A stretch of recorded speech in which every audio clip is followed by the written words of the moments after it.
comedian Jason Manford has lifted the lid on his early years growing up, recalling his parents' struggles to heat their home and put food on the table.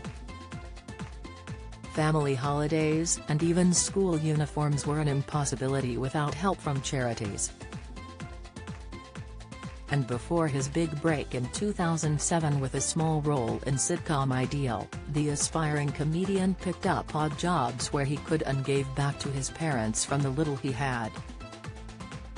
He said, "I always say I only realized I had an underprivileged childhood later on in life. At the time you don't know, do you?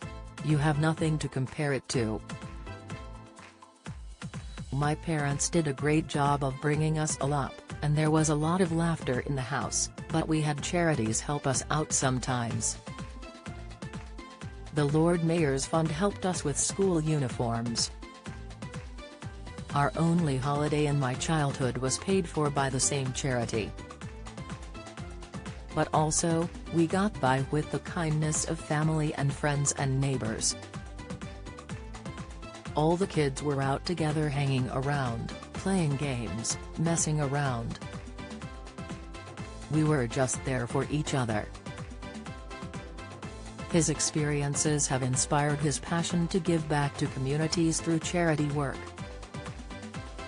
Jason was speaking after he served up bowls of porridge to those in need at his local warm hub in his hometown of Stockport, one of 47 warm hubs supported by Quaker Oats in the UK, via a partnership with Charity Groundwork.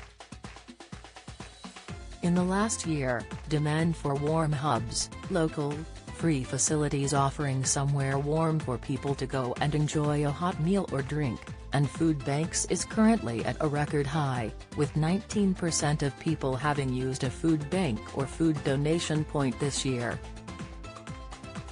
Despite these challenging times, Brits are rallying together, with nearly half having donated money to charities. The star of ITV's Starstruck also revealed how he made ends meet as an aspiring comic, travelling around the country trying to make a name for himself. Jason said, "A lot of that period in your career is a shared experience with other performers and comics.